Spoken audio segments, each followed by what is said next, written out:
everyone, welcome. This is Ashley Lateki Elenbaas with Skyhouse Herb School and Apothecary, and I'm joined again with Rukmini Walker from Urban Devi. Welcome, Rukmini. Thank you so much. So today we are going to be, this is our third talk as part of the Heart of the Sacred Feminine series, where we're really taking a deep dive into Bhakti Yoga and exploring things from a more feminine perspective. So I'm excited to talk about, today we'll be talking about intimacy, the dance of intimacy within this tradition. But to start with, we'll do some prayers just to call in some blessings into the space. So Rukmini, Prabhu, would you open us with some prayers, please? Very happy to do that.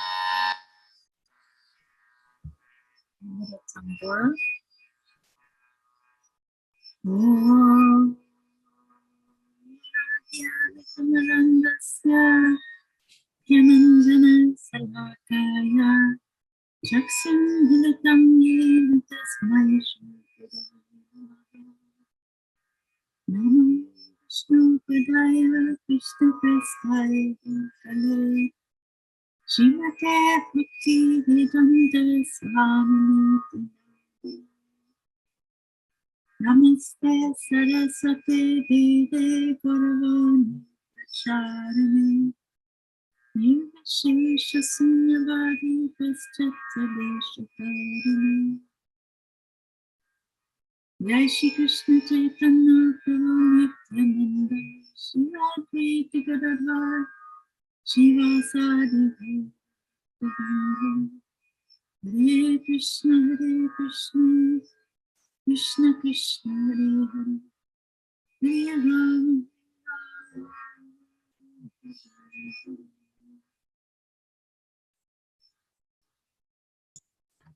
Thank you so much. So today we are going to explore the dance of intimacy and this divine relationship between the masculine and the feminine aspects of God. This really does build on what we talked about in the first two talks. So for those of you who haven't had a chance to listen, just please bookmark and go back and watch those first two talks from this series, and that might give you more context. But if you're already here, you can just continue listening on, and I'm sure most of it will hit you right where it needs to. Mm-hmm.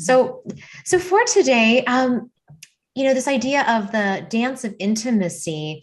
And, in the tradition of Bhakti Yoga, there's two central figures that really help us explore and give, dimension to this idea of the intimate dance. And these are Radha, the feminine, and Krishna, the masculine. And so, maybe you could start off by telling us about who are these figures and what makes them so central in uncovering this mystic dance.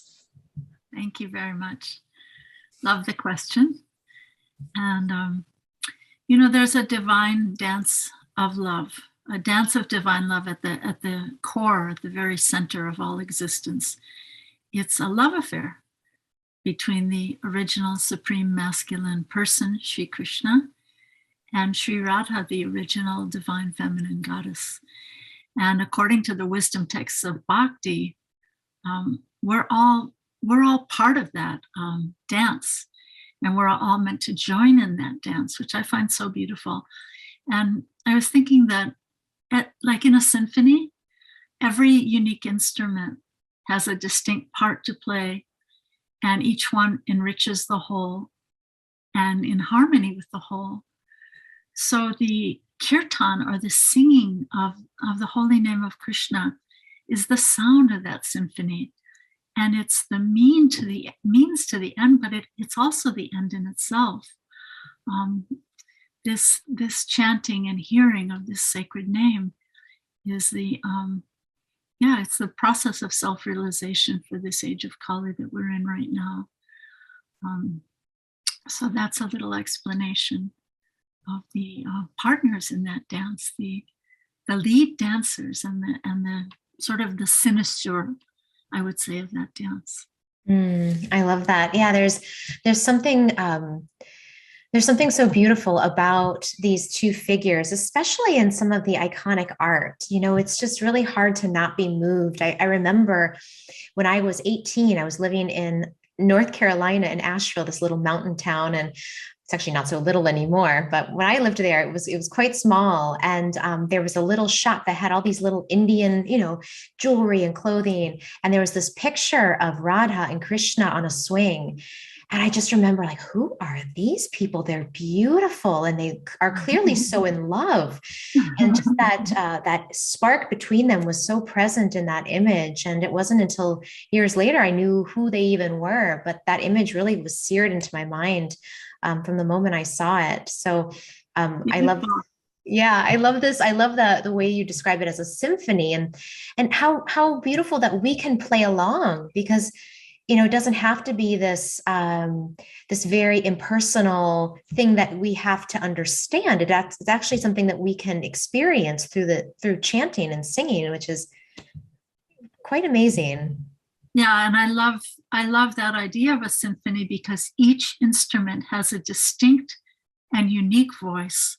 And without your unique voice, without my unique voice, and the unique voices of every living being, it's not as complete. So, those supreme dancers, they're longing for us to join them in that dance. And they feel a little bit less that we're holding out and not joining. It's so funny you tell me that story you mentioned, that when you first saw that picture, you reminded me of something. When I first saw a picture of Radha and Krishna, it was a beautiful the Congress School of paintings from Rajasthan. I don't know if you've ever seen them, but they're very simple. And I had this distinct impression that I wanted to just put my feet in the picture.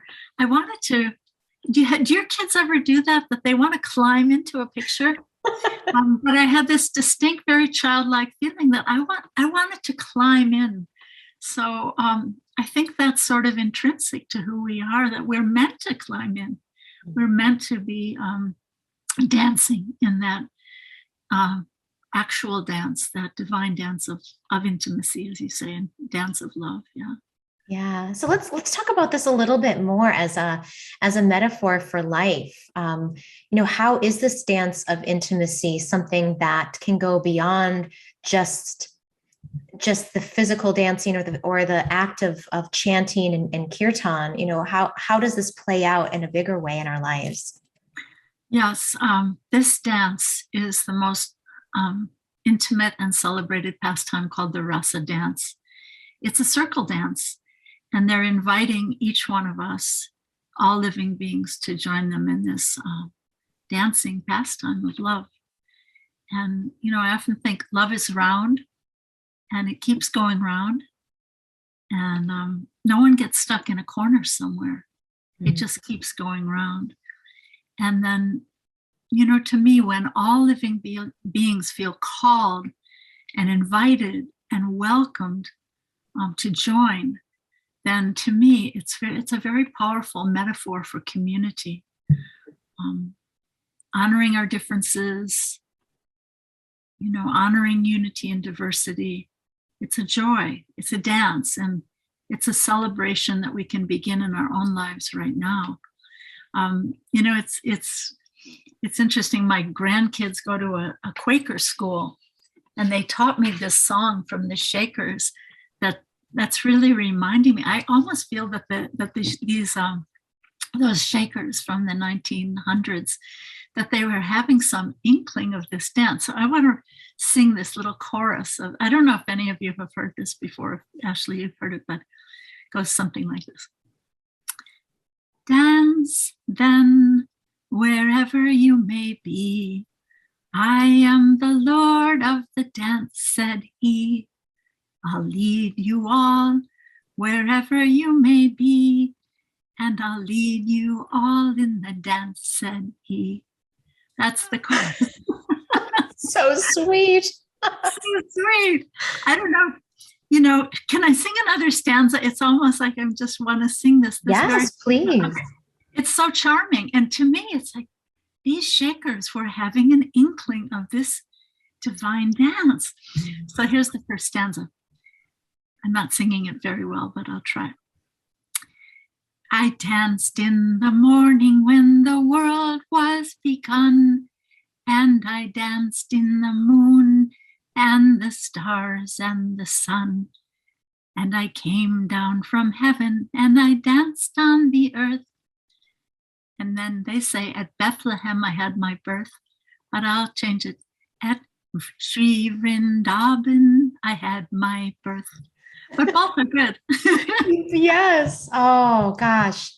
And there's something too, I think, about the childlike wonder in our spirituality. If we can keep that spark alive and dance like children, my girls, they're 3 and 6, they, we put on music and they just dance with just full body and all the emotions. And they, there's just something there's so much freedom in their little bodies and hearts, that it's just such a joy to watch. And so to hear that song and to think about that, for our own spiritual lives, like how do we remember that so that we can dance with such freedom and love and curiosity?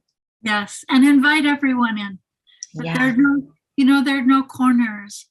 There are no, there are no people left out. And I love this as a metaphor for community. And in Bhakti, we're invited into that dance, but we have to, in order to cultivate that entrance, we have to awaken through the process of bhakti, through the process of chanting. It's a cultivation, actually, just like a little plant. We have to cultivate that and awaken that spiritual identity, that individual eternal self. It's actually a spiritual body that we're awakening to join in that dance, to dance in that dance. We join in our spiritual selves beyond this world. Yeah, let's talk about that, because that's something that you've taught me.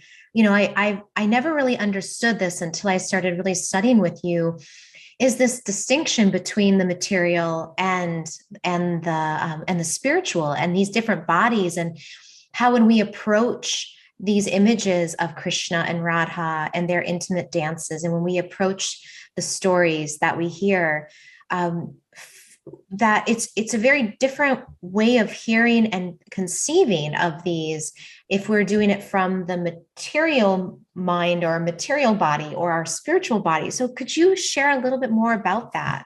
Yeah, this this cultivation of the practice of bhakti, this process of chanting, process of hearing. It's it's described in the wisdom text of bhakti that that we have a spiritual body, like in an embryonic state, that's waiting to be awakened, waiting to be formed by this cultivation, by this process of bhakti yoga. And it's within us. But it's, I was thinking that, Ashley, you're an herbalist. And I was thinking, did you ever have an accident where you dropped a packet of seeds or a few packets of seeds on the ground, and when they fall out of their little labeled packages, you just don't know what they are. You don't know what they're going to grow. You don't know what they're going to look like.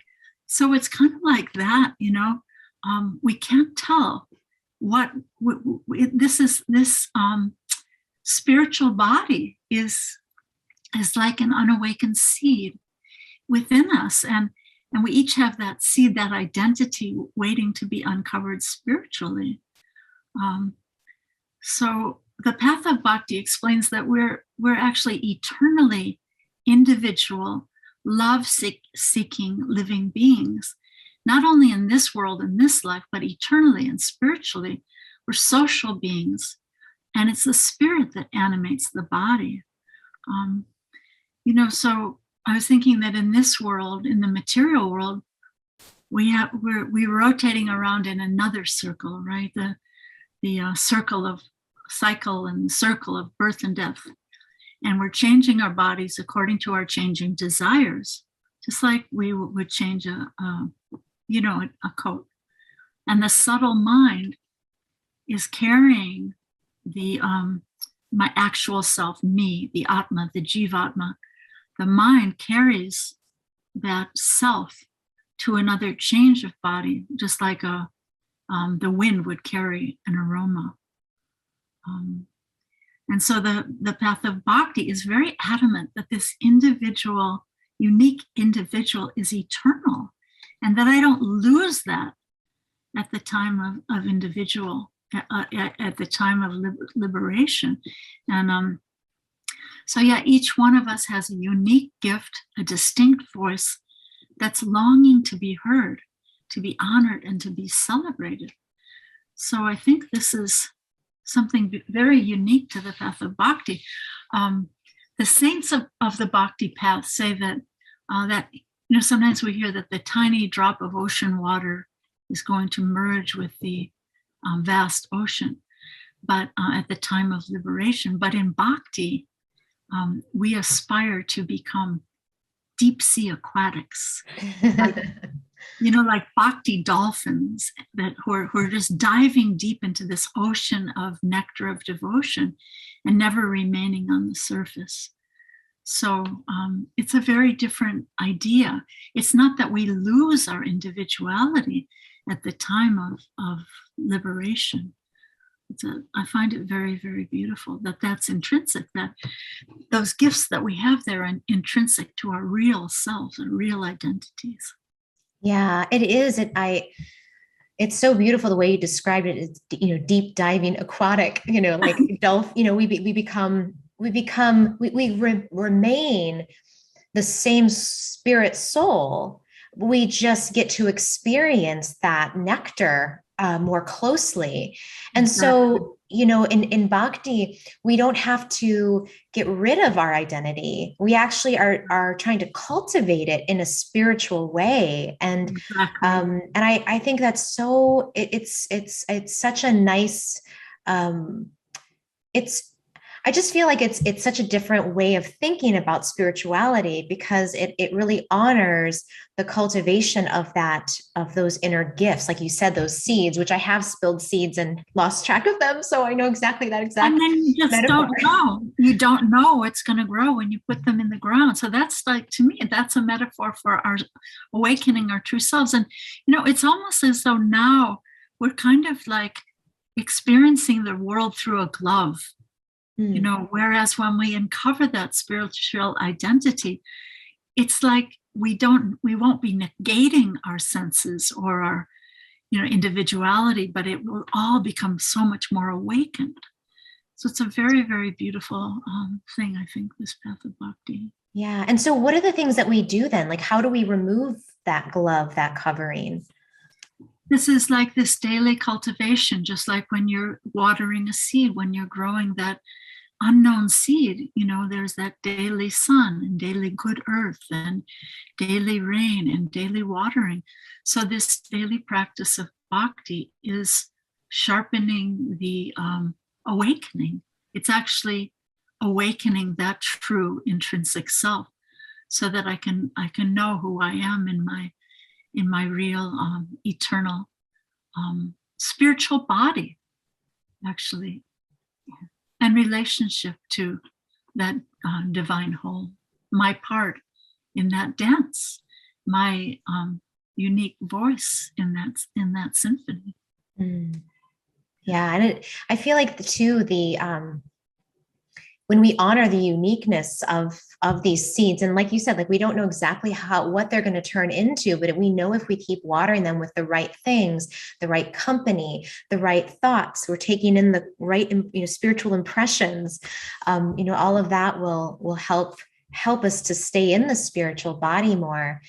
And one thing that is so beautiful to me is the imagery of Radha, this divine feminine, because she is portrayed as such, she has such a powerful presence and so much beauty, and that beauty is celebrated because it's spiritual beauty. It's not material. It's beauty of the spiritual realm. So I just love hearing you talk about Radha, and maybe you could share with us, what is the spiritual essence and body of her? How is she described? And maybe any of your favorite quotes about her.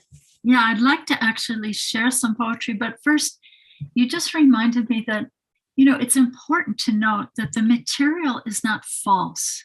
The material realm, the material beauty, it's not false, but it's temporary.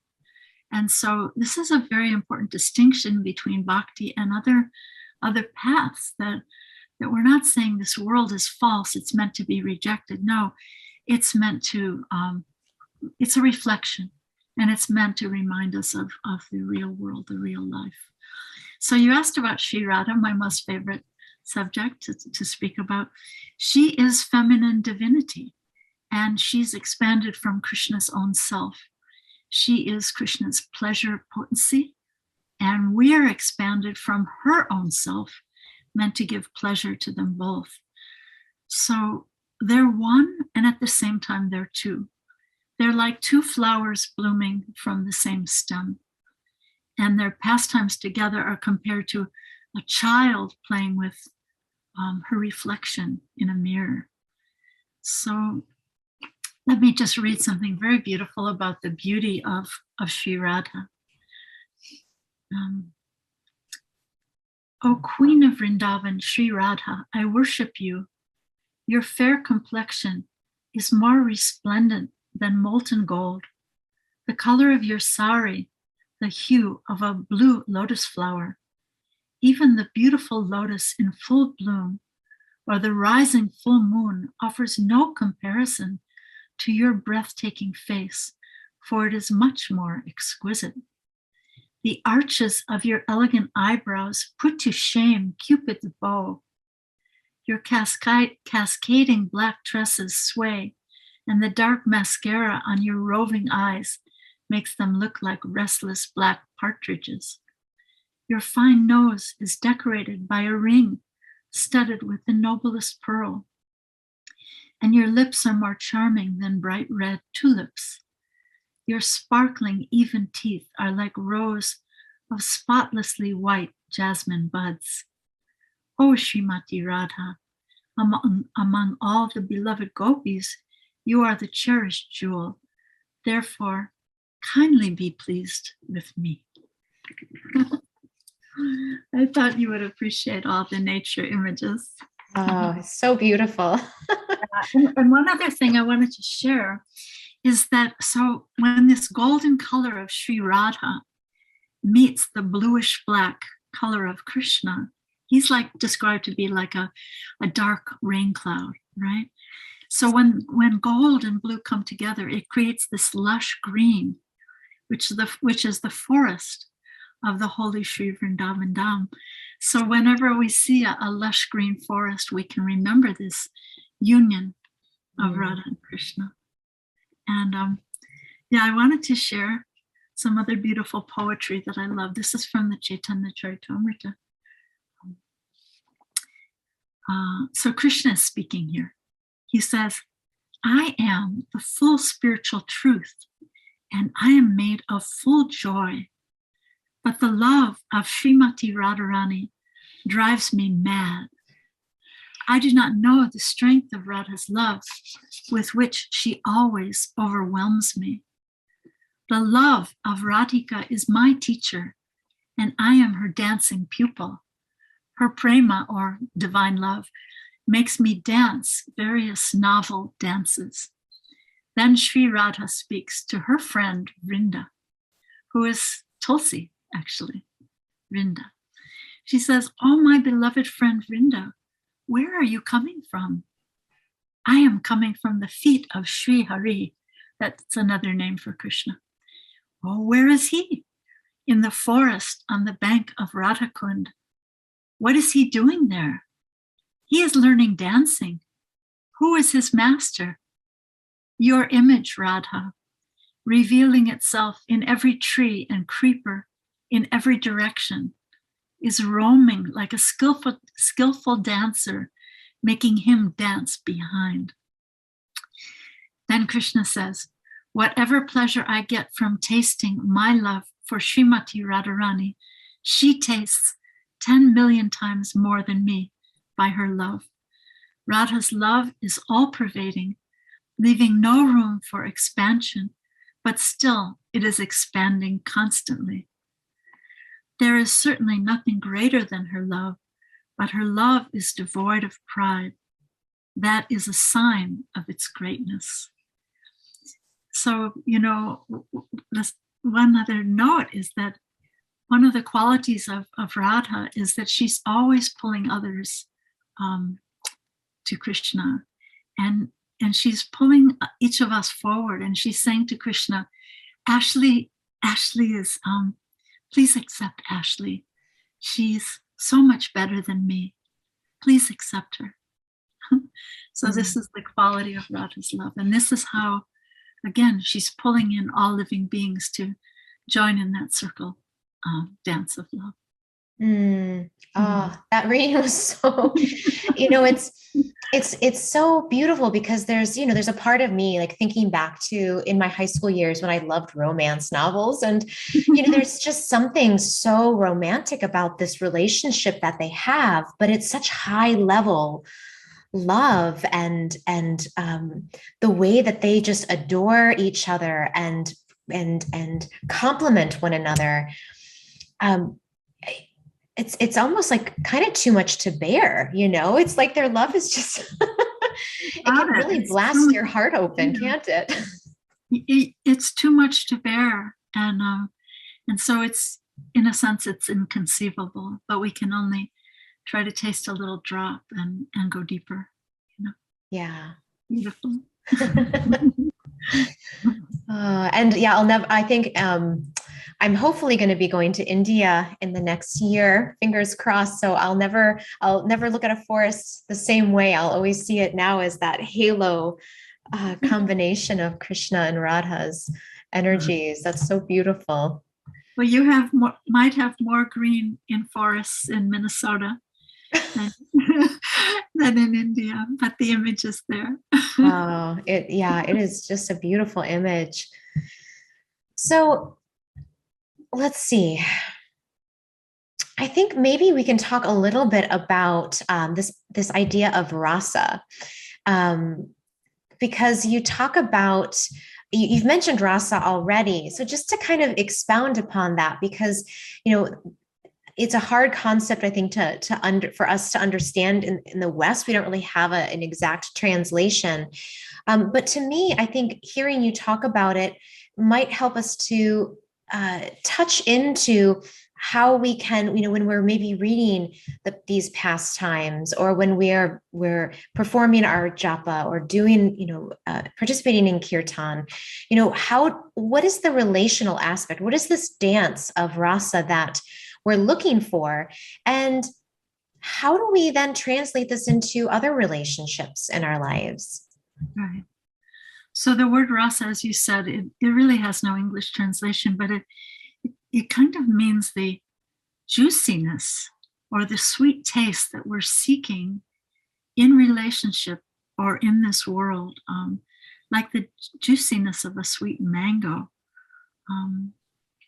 Our sweet rasa of relationship, it's waiting to be uncovered, and we have glimpses of it in this world, in our different human relationships. And we seek that, there's a term, adi rasa, or the original rasa, that we seek, that's always reflected in our relationships as a parent or a child, or a lover, or a friend, So in this world, there's sometimes a sense of selfishness, like a sense of, well, what's in it for me? What am I going to get out of this? But this love of Radha and her friends, the gopis, it's selfless, and it's devoid of lust. In other words, they're thinking always of the pleasure of their beloved. So when we come into this world, there's that, I mentioned this word pinpricks. You wanted to ask me about this. They're like inebrities in our love. So this idea of the pinpricks of this world that we experience when our love is unfulfilled, or expectations for pleasure are disappointed. So I just wanted to explain that according to the wisdom of bhakti, our thirst or our desire for love is infinite. And in this world, the objects of our love are finite. So therefore we experience this unrequited love. We read that in poetry, we hear it in music, and we experience it around us and in our lives. In this world, the darling child grows up, the beloved parent or grandparent passes on, or in a loving marriage, a loving marriage ends when one partner, when with the loss of one partner, or sometimes the parting of ways in divorce. So one great poet explains that in a desert, a few drops of water will not quench someone's deep thirst.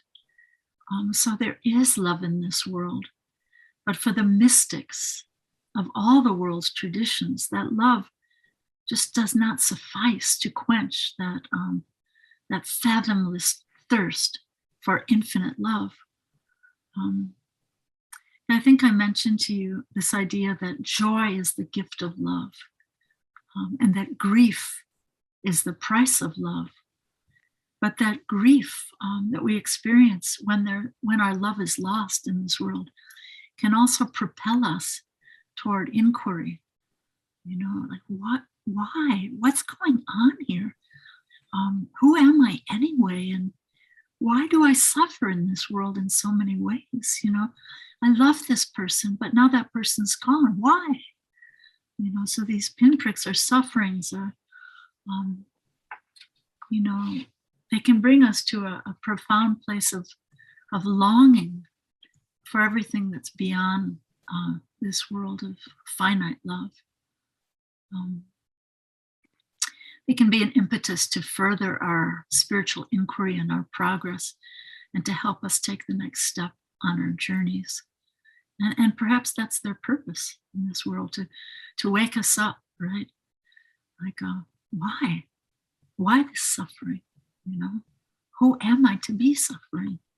And what is the name? Is there something beyond this suffering? So I think it's an important like propellant. I have a very wise sister friend who has had a very difficult life, and she says that the underbelly of suffering is grace. So to me, that's very deep. Yeah. And I love hearing about the pinpricks, because I feel like sometimes we think, well, if I'm just spiritual enough, then I won't be unhappy anymore. And the material world, everything, I'll manifest everything perfectly. And it's so refreshing to hear that these pinpricks are the grace, and that they are the impetus, and that that's really part of the journey, isn't it? Yeah, that's beautiful. And I was thinking that in yoga, when we're doing yoga poses, we kind of try to breathe into those places of resistance, right? The place of tension. Where are you holding that tension? Where are you, where are you holding that resistance? So, just as you said, like, and I think a lot of maybe surface spirituality goes to that place that, well, if I could just fix this or fix that, but really, like we might say, you mentioned the restlessness of our current situation in this world. We could say, well, maybe it's due to the political situation, maybe it's due to COVID, or maybe it's because I'm in the wrong job, or I'm in the wrong relationship, or, so many external causes. But, and of course, we should always try to make the right adjustments so that we are living the best life that we can be living. But to look deeper underneath the surface, there's a deeper underlying cause of that restlessness, because this world is not my real home, and that I'm meant for a much higher life. And I'm meant to be experiencing a much deeper and more fulfilling love. It kind of reminds me of the biblical story of the prodigal son. That, we have like a spiritual amnesia, and we've forgotten our real home. We've forgotten the one who loves us the most in our actual home. And so, yeah, we're meant to be, to lean in deeply and to delve deeply into that longing. And that's bhakti yoga, that heartfelt, to really pour our hearts into this chanting and hearing of the holy name of Krishna. That's the healing balm. That's the remedy for that restlessness, for that disorientation. It's beautiful because it's the means, but it's also the end. Like, what's going on in that dance? Well, there's a celebration of the holy name. That's what's going on. But I just wanted to share another beautiful poem that kind of speaks to this. Let me see here. Okay. So the poet is calling out to his tongue. Oh, my tongue, you are overwhelmed with the desire for tasting material enjoyment, but please hear my instructions. Always remain deeply absorbed in drinking the nectarian loving mellows of the beautiful names of the divine couple Radha and Krishna. The name of Radhika is ever fresh and lovely and is pure ambrosia. It is very sweet, utterly enchanting, and is the abode of complete satisfaction. I think I mentioned before that this Hare Krishna mantra is just made up of the names of Radha and Krishna. Hare means Radha, right? So then the poet continues, he says, with great care, you should eagerly blend this ambrosial name of Radhika with the wonderful sweet condensed milk of the name of Krishna. Now add into that mixture, the sweet fragrance of loving affection, which is both cool and delightful. Drink this nectar both day and night, and you will know what true happiness is. No longer will there remain on the tongue a thirst for mundane tastes, for these wonderful transcendental mellows will fulfill all of your desires. Oh, that is so beautiful. And it brought everything we've been speaking about together and into like one. It was like a watering picture, like a picture that you would water a plant with, like all of it was in that poem. Thank you so much for reading that. Beautiful. And just, it's so important to remember that, not our relationships of this world are not to be rejected. Oh, my child, you're false, or my husband, you're false. No, they're there, but they're pointing us to that real, eternal rasa of relationship as parent or as child or as lover or as friend with that divine couple, Radha and Krishna. Yeah. And I also, it's also this image of, it's not that only one of us gets to dance in the deep waters as a dolphin within these nectars. We can bring everyone can come. So your children, your husband, everyone can be together in that dance. And I just think that that's such a beautiful way, is that in this lifetime, we can be nurturing those seeds of affection and love in one another so that we can all get closer to that divine ecstatic state. Yes. Did you ever notice that dolphins they don't really swim alone? They're always in schools, and they're always sharing that affection, and they're always deep diving, into nectar. So to be bhakti dolphins. Yeah.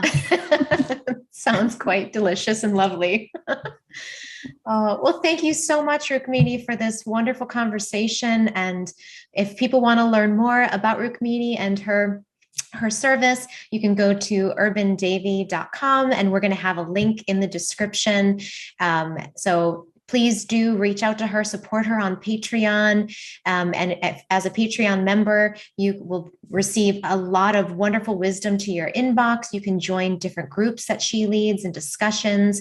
At some point, retreats will happen again, and you can travel with Rukmini. So, please do follow her on social media and all these different places, because we do need to hear these things over and over again. It's, as one of my teachers, Diane Connolly, would say, it's not a one walk dog. You have to walk your dog every day, not just once. So please do support her and continue to listen to all of this. And we'll be back in a few weeks with another edition of this lovely conversation. Thank you, Ashley. What a great joy. Thank you.